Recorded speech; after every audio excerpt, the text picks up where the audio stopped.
says, talking about the six-sided ring. For the viewer, it made it made it visually different. You could tell instantly this was TNA, and it led to the total nonstop action, the product that was promoted on. Of course, it helped guys like AJ Styles, Chris Sabin, Alex Shelley, Christopher Daniels, Samoa Joe knock it out of the park on a weekly basis. So I had more than one comment, by the way, sent in supporting what you were saying about the six-sided ring. How different a world from when it was on TV and all you heard was shit talking about the six-sided ring from fans. Now, I guess over time it has aged like a fine wine and is acceptable to everybody.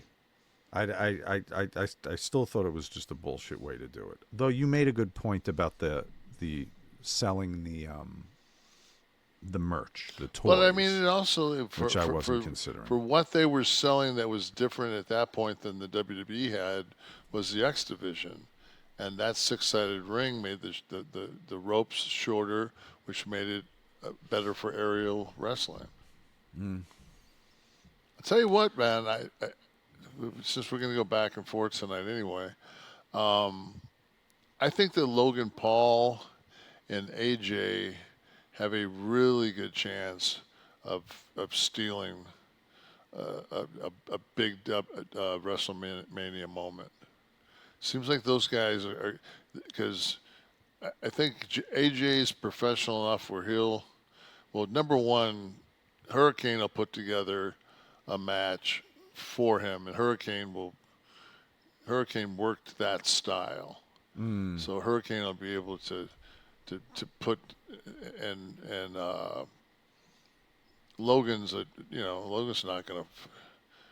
Logan wants to fucking do well. He'll put in his time.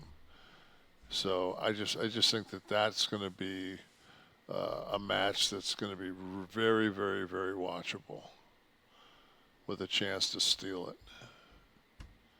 I can see that happening because they're both going to fucking lay it all out.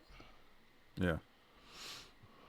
But as far as the ring goes, I think as a marketing decision for the products, definitely was distinguishable. And I remember Waltman telling me, though, the difficulty when he would have to go on the top, because the angle of the ropes on the turnbuckle now were wider, right? So it wasn't the 90-degree angle. So the positioning of the feet, you had to kind of relearn, but readjust what you were doing if you were doing something off the top rope. So a little more of a learning curve maybe for the guys that you're talking about that way. Well, I think that there's two places you don't just go off the turnbuckle. For people that did slingshots and for people that did spots off the middle of the ropes were much stiffer. It was almost you couldn't really run those. Number one, the ring was so short. The top rope was short.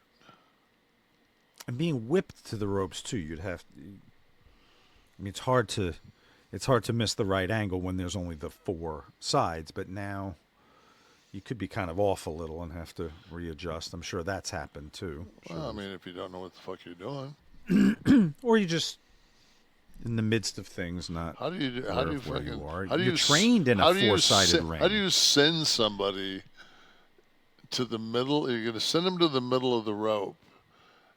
You're going to fucking grab them by the arm. You're going to fucking place your feet, and then your back hand is going to push between their shoulder blades where that guy's going. How the fuck can you possibly send them to the wrong spot?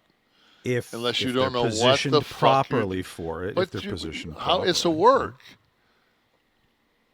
Oh, it is? Yeah. Oh, fuck. Blowing me up completely. It's like you'd have to be.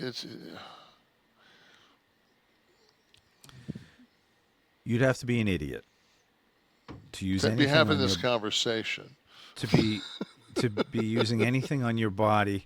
It's a little like working a match like that tonight.